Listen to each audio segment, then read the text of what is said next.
Hello and welcome to the news on NTA International.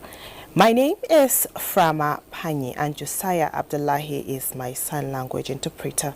Let's begin with the headlines.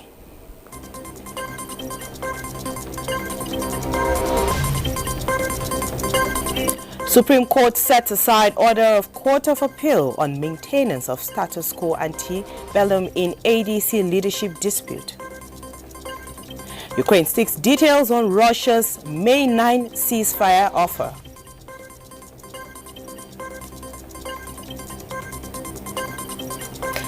The United Nations Secretary General says media has a critical role to play in suing for peace and cessation of hostilities.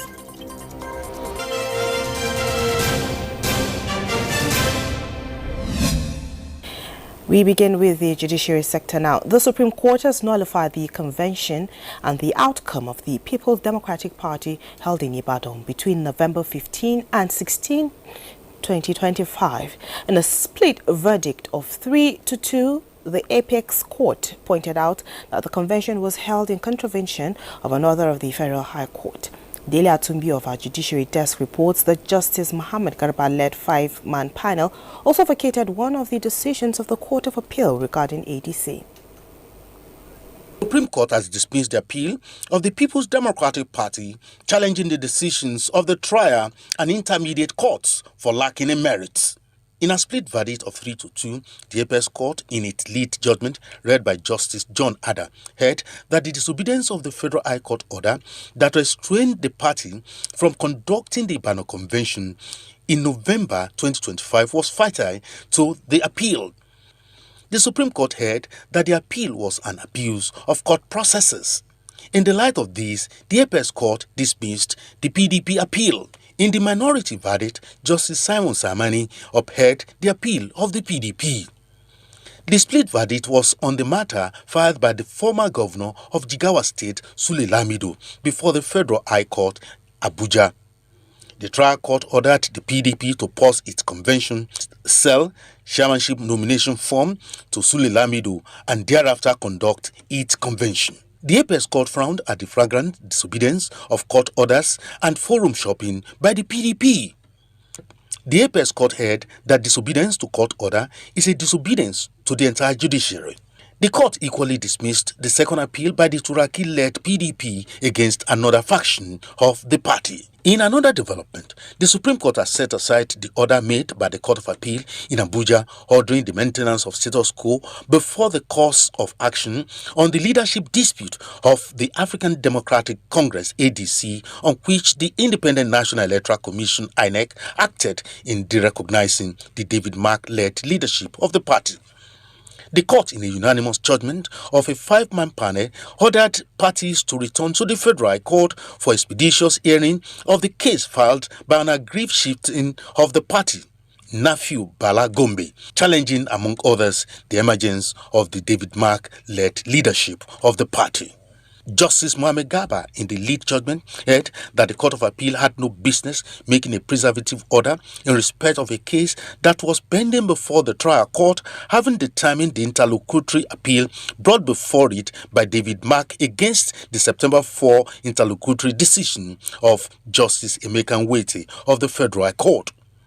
And the judges today have spoken in very strong terms, condemning flagrant disobedience of court, which is more important. And what it means is that the convention, the so-called convention of 15th and 16th of November 2025 is hereby nullified. The basis upon which INEC acted to remove the name of Senator Mark and his ESCO had been removed by the Supreme Court agreeing that the order of status quo ante-bellum made by the Court of Appeal was unwarranted, had no basis to make it, it was unnecessary. In Abuja, Dele Atumbi, NTA News. Now, in African societies, stories of child marriage, street hawking and domestic servitude are commonplace. But the federal government is stepping up its effort at protecting children from these threats with a review of the Child Rights Act of 2003 to meet up with current challenges. The report. All societies believe that every child is created equal with rights and privileges accorded to them. However, negative economic and social conditions often hinder parents from providing the best for their children. Some children told NTA how much they know about their rights. Children should not be forced into marriage. Nobody has right to put us in prison and keep us there without reason. We also have fear and low self-esteem, which arises from discrimination. They may not have known so much under the Child Rights Act 2003 because of modern realities necessitating its reform. The Federal Ministry of Justice, with UNICEF's support, inaugurated a technical committee chaired by Justice Suzette Nyosamwike of the Court of Appeal to review the law for maximum impact. Child protection should be elevated beyond statutory provisions. There should be a dedicated section in the Constitution guaranteeing children's right to ensure effective coordination and uniformity of fundamental legal framework applicable to children across the country. As we inaugurate this committee, we reaffirm that deliberate, mindful policy on child development is not charity. It's a legal instrument of 2003. Mr. President has prioritized it. It's undergoing review right now, and we're making a lot of recommendations. With the support of CSOs, AGF Fagbemi SAN believes that a better life is in sight for the Nigerian child, and sanctions are in place for anyone who violates a child's rights. Right now, Reporters Without Borders, RSF, has released its 25th World Press Freedom Index at a time when political pressure is on the press is intensifying, authoritarian tendencies are growing, and the media market is heavily weakened. This year, the index analysis highlighting an alarming deterioration in the conditions for journalism in many parts of the world, despite some isolated improvement, as 100 out of 180 countries and territories have seen their press freedom score decline. Here is a look at the 2026 analysis region by Comfort Fashion. Let's begin with Europe and Central Asia. Despite the introduction of the European Media Freedom Act, EMFA, several European Union member states are still in breach of the legislation, while EU countries have generally retained their leading positions in the index. The overall picture remains mixed. Estonia, for example, has slipped from second to third place due to political pressure on the press. Eastern Europe and Central Asia remain marked by highly restrictive regimes such as Belarus, Azerbaijan, Russia and Turkmenistan, which hold some of the lowest scores in the world. Now to America, under leaders such as Donald Trump, Javier Milei and Nayib Bukele, journalism is increasingly being criminalized and exposed to violence across the region. The United States is slipping due to growing political pressure, while Argentina is seeing multiplying lawsuits against the press. And in El Salvador, the 2025 Foreign Agents Law is intensifying the crackdown on the press and forcing many journalists into exile. In the Asia-Pacific region, press freedom in the majority of countries is classified as being a difficult or very serious state. Authoritarian regimes frequently weaponize the law, impose censorship, and promote propaganda to repress the media. China exemplifies this trend with the highest number of detained journalists in the world, as 121 media professionals are currently behind bars. Now let's come to Africa. Press freedom largely remains in a very deteriorated state. Eritrea remains at the bottom of the index. It notably holds the world's longest detained journalists without trial, such as Dawit Isaak. And in the Sahel region, the military regime of Burkina Faso, Mali and Niger are severely restricting the press in the name of national security, with Niger recording the steepest fall in the index, dropping 37 places. In the Great Lakes region, from the Democratic Republic of Congo to Burundi to Rwanda, journalists have been regularly imprisoned for several years now. Now, let's go to Middle East and North America. Since 7th October 2023, more than 220 Palestinian journalists have been killed by the Israeli army during the war in Gaza, including at least 70 slain due to their work. And this makes the Middle East and North Africa the region where the state of press freedom is the most catastrophic, according to the 2026 index, with 18 out of 19 countries classified as very serious. Comforts, fashion, and TN News. Meanwhile, at the United Nations Secretariat, Secretary General Antonio Guterres says the media has a critical role to play for suing for peace and cessation of hostilities. Guterres stated this while addressing the media at the UN headquarters and addressing key global developments and on ongoing international challenges, and the urgent need for more media involvement in conversations to interact and come up with lasting solutions. From 3.4 to 3.1%. Global inflation, which had been declining, will climb from 3.8 to 4.4%, and global merchandise trade growth will shrink from 4.7% last year to roughly 2%, with some meaningful supply chain interruptions.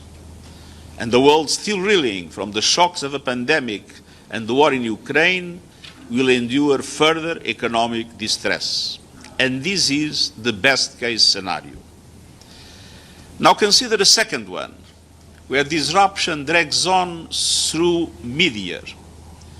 Growth falls to 2.5%. Inflation is 5.4%. 32 million people are pushed into poverty. Let's be clear, are not to replace freedom of navigation. They are, in a worst case scenario where everything is blocked, to see if there is any chance to have, for humanitarian purposes, some kind of corridor. But our objective is total freedom of navigation in the area of the Strait of Hormuz. Now in other news, Beijing on Thursday said Myanmar's deposed leader Aung San Suu Kyi is an old friend of China and is concerned about her situation. When asked if her detention was discussed during bilateral meetings over the weekend, Chinese Foreign Minister spokesperson Lin Jian says it supports all parties in Myanmar in achieving broader, stronger and more lasting peace and reconciliation. Myanmar's coup chief turned president Min Aung Hlaing has cut all prisoner sentences by 1/6 on Thursday, a blanket measure a source close to deposed leader Aung San Suu Kyi said will further shorten her detention. And Ukrainian President Volodymyr Zelensky on Thursday said Kyiv will ask Washington for more information about a Kremlin offer for a ceasefire on the 9th of May when Russia holds large-scale World War II commemorations. Russian leader Vladimir Putin made the proposal to pause fighting in his 4-year invasion of Ukraine during a call with U.S. counterpart Donald Trump a day earlier. The Kremlin said Trump supported the move. Zelensky wrote on social media he had instructed members of his team to get more details, saying Ukraine ultimately wants to end the war. We will clarify what exactly this is about. A few hours of security for a parade in Moscow or something more, Zelensky said in a statement. Right now, the head of Mali's junta, Assimi Goïta, arrived at the funeral of Sadio Kamara, the defense minister and a key figure in the junta regime that was killed on April 25 during an attack on his residence. Comfort Fashion completes the story. Kamara, seen as a mastermind behind the junta's pivot to an alliance with Russia, was killed in 2 days of fierce fighting over the weekend, which pitted the army against separatists and jihadists. Mali's military rulers faced a security crisis Sunday after coordinated nationwide attacks by jihadist fighters and separatist rebels struck and killed the defense minister and reportedly left a key northern town in rebel hands. There was no word from the junta leader, General Assimi Goïta, who came out to pay his last respect to the slain defense minister. The offensive, synchronized by Tuareg rebels of the Azawad Liberation Front coalition and the jihadist group for the support of Islam and Muslims, targeted several areas in the vast arid country. Analysts said the coordinated attacks were the most serious challenge to the country's rulers since the March 2012 offensive that was repelled by the intervention of French forces who have since left the country. Comfort, Fashion, NTA News. You're watching the news on NTA International. We'll pause here to take a short break. More reports right after. Please stay tuned. Thanks for staying with us. Now, President Bola Tinubu has nominated Joseph Olasukomi Tegbe as Minister of Power, subject to confirmation by the Senate. The nomination has been transmitted to the Senate for screening and confirmation in accordance with the Constitution. The nomination follows the resignation of the former minister Adebayo Adelabu, who stepped down of office to pursue elective office. Mr. Tegbe from Oyo State is a fiscal and economic reform expert with over 35 years of experience spanning the public and private sectors. He is a former senior partner and head of advisory services at KPMG Africa, where he led wide-ranging initiatives in fiscal policy reform, institutional transformation, and governance. The president expects the minister-designate upon confirmation to bring his extensive expertise to bear to advance critical reforms and deliver improved outcomes for Nigerians in the power sector. Now, investigations on the over 4 billion naira grant received by Nigeria from Global Fund and USAID from 2021 to 2025 has resumed as the House of Representatives Committee on Infectious Diseases interfaces with relevant agencies and non-governmental organizations. National Assembly correspondent Joshua Ogunjide has details. The third session of the hearing held bearing out of the desire to put Nigeria and Nigerians in the epicenter of all policy thrust, especially on issues of public health threats such as HIV/AIDS, tuberculosis, and malaria. It also aims at restoring confidence in international donor partners to the National Assembly's adherence to transparency and accountability. Going forward, the National Assembly will request the submission of all implementation plans by principal recipients and implementing partners of Global Fund grants in Nigeria to the Parliament for approval. We also expect quarterly reports of the activities of all recipients and sub-recipients and key implementing partners of Global Fund grants from Global Fund Country Coordinating Mechanism Nigeria. Did their TB grant, then we moved to TB grant, and currently we're handling HIV and TB grant for the country. There was one they said tuberculosis 400 and something, but I don't think it may be that. Second to the last one. As at the period of the report for C19, we had received $208 million, 731,787.91. NAHI project, which started in January 2021 to 31st December 2023. We worked in 17 states. These expenses are alongside supporting resilient and sustainable systems of health, while Nigeria awaits the process for the disbursement of the 8th replenishment of the Global Fund grant within a few months' time, as the process is expected to be operational. So we'll go to your offices, see what you are doing. There you present your pure report, because what I gave you is based on what you submitted. So the questions of utilization, what happened, how did you use it, is in the oversight that will do those things. Recorded at the Green Chamber in our sitting of Tuesday, October 21st, 2025, passed resolution mandating the Committee on Infectious Disease to conduct this investigation. From the National Assembly, Joshua Ogunjide, NT News. Now, the 4-year work plan of the International Media and Information Literacy Institute has been unveiled with adequate attention on producing valuable certificates that will promote knowledge, enhance social security, and responsible global media practices. The Minister of Information and National Orientation, Muhammad Idris, in a message, challenged the international partners and delegates to remain united and committed to the Institute's vision to build a world where information empower rather than mislead. Salihu Abdullahi Gwanara reports. The UNESCO Category 2 International Media and Information Literacy Institute has an ambitious plan of activities. We will commence our massive open online courses and digital toolkit development. We will roll out media and information literacy certificate programs. We will embark on continental media and information literacy advocacy campaigns. We will deepen government-citizen dialogues, both national and international.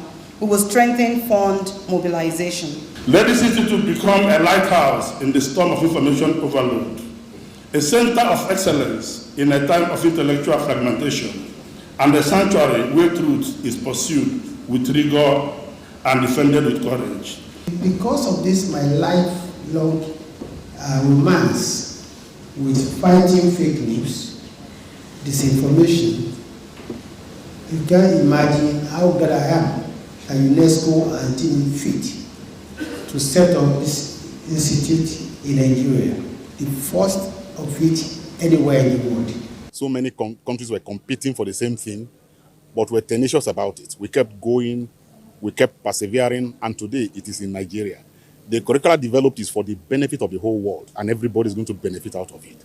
The message from the Minister of Information and National Orientation, Muhammad Idris, reassured the global community that with pride, Nigeria is determined to lead from the front to impact knowledge and uphold values of truth. When we talk about regulation, people get jittery, thinking regulation is censorship. But it is not. If you realize that you regulate by teaching, going to school is regulation. There are rules to everything, and in journalism and in the media, there are rules. So the best way, to tackle it, especially in the digital age, is to educate the citizen. The closing ceremony featured 3 panel discussions in Abuja. Salihu Abdullahi Gwanara, NTA News. Right, now, life in Nigeria's national parks comes with unique pressures, not only for officers of the National Park Service, but also for their families who often live in remote and undeserved communities. Despite these challenges, the wives remain resolute in supporting conservation efforts, standing by their husbands, reaching the underprivileged while managing difficult conditions on the home front. Charles Alpha reports that they have now taken their concerns directly to the Conservator General, seeking greater support and recognition of their role in sustaining conservation work.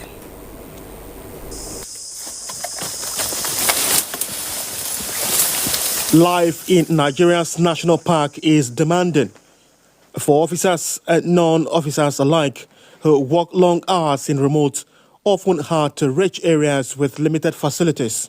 From poor access roads to security risk and separation from families, park rangers face daily challenges protecting the country's biodiversity.